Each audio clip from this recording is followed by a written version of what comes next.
हम दोनों लास्ट बचे हैं। हाँ बिल्कुल। सो हम में बैटल हो जाए। नहीं नहीं गो, मैं तुम्हारे साथ बैटल कैसे कर सकता हूँ? क्यों नहीं कर सकते? तुम्हें मेरे साथ बैटल करनी होगी। ठीक है तो बैटल शुरू करते हैं। सो जाओ एंटोलियन, जाओ गार्डिवोर। सो बैटल बिगेन। ये क्या, एंटोलियन हार गया?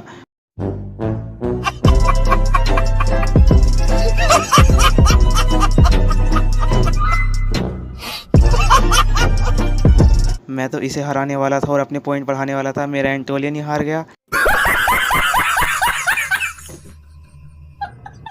सो गाइस, पोकेमॉन जर्नी इसका एपिसोड नंबर 110 आ चुका है। आज मैं उसी को हिंदी में एक्सप्लेन करने वाला हूँ और अपना पर्सनल ओपिनियन भी दूंगा कि वो एपिसोड कैसा है। सो गाइस, ज़्यादा टाइम को वेस्ट नहीं करते, चलिए वीडियो शुरू करते हैं। सो गाइस, एपिसोड के स्टार्टिंग में दिखाया जाता है कि एस और गो मतलब जा रहे होते हैं समुद्र से किसी पोकेमॉन पे बैठ के। उसके बाद उन्हें शिप दिखाई देती है और एस कैचम कहता है वो रहा, मतलब शिप को ही कह रहा था वो। उसके बाद वहाँ पे मतलब एक ये भी खड़ी होती है कैरेक्टर। उसके बाद इन तीनों मतलब मिलते हैं वहाँ पे, वो पोकेमॉन चला जाता है। फिर वे तीनों उसके अंदर जाते हैं और अंदर जाने के बाद फिर गो अपना पोकेमॉन निकालता है एंटोलियन को। उसके बाद वह शिप के अंदर जाता है और उसके बाद फिर शिप के अंदर जाके वहाँ बीच बीच में उसे पोकेमॉन मिलते हैं और उन्हें वो हराता रहता है।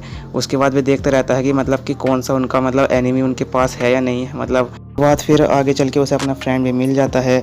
उसके बाद वो देखते हैं टाइम थोड़ा कम बचा होता है। उसके बाद फिर जैसे मतलब कि एनिमी आते रहते हैं और वे उसे हराते रहते हैं और एस कैचम भी मतलब खुश हो रहा होता है जैसे वे हराते हैं, है तो फ्रेंड ही। उसके बाद काफ़ी मतलब स्ट्रॉन्ग अपोनेंट भी आते हैं बट वे दोनों मिलकर हरा देते हैं। एक बार तो एंटोलियन हार भी जाता है बट गार्डिवोर शायद रिस्टोर की मदद से मतलब उसे मतलब कि वापस उसे मतलब रिवाइव कर देती है। फिर एक बार क्या होता है कि मतलब काफ़ी सारे पोकेमॉन, जैसे ये इतने सारे पोकेमॉन ये आते हैं और मतलब कि ट्रेनर्स के पीछा करने लगते हैं। मतलब उसके बाद सब बचने के लिए इधर उधर भागते हैं और ये गो और उसका फ्रेंड जो है वह भी मतलब एक जगह छिप जाते हैं तो भी बच जाते हैं। उसके बाद फिर वे आगे आते हैं तो एक मतलब कि एक जो एनिमी होता है वो थोड़ी एक्टिंग कर रहा होता है। जो गो के साथ था वह उसके जाल में फंस जाता है और गार्डिवोर पे भी अटैक कर देते हैं और गार्डिवोर जो है मतलब डैमेज हो जाता है, उसे मतलब बहुत ज़्यादा डैमेज पड़ता है। उसके बाद गो लड़ता है उनसे। गो लड़ तो रहा होता है, बस उसका एंटोलियन मतलब काफ़ी मतलब टक्कर भी दे रहा होता है बट ज़्यादा देर टिक नहीं पा रहा होता है। उसके बाद गार्डिवोर भी खड़ा हो जाता है और फिर दोनों मिलकर उन दोनों को हरा देते रहते हैं। फिर फाइनल में वे दोनों अकेले बचते हैं।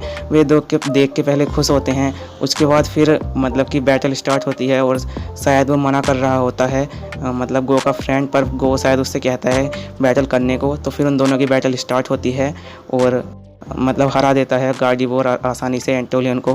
मुझे पता है गो के हेटर्स को काफ़ी ज़्यादा मज़ा आ रहा होगा, मुझे भी। सो उसके बाद फिर मतलब गो भले से हार जाता है और मतलब उसके सामने तो कुछ ज़्यादा नहीं कहता बट जब वो जा रहा होता है शिप से बाहर तो गो को मतलब एक तरीके से गुस्सा ही आता है, कुछ हो रहा होता है। उसके बाद फिर बाहर आते हैं, फिर एस कैचम से बातें होती हैं। एस कैचम भी काफ़ी खुश होता है। उसके बाद फिर अनाउंसमेंट होती है।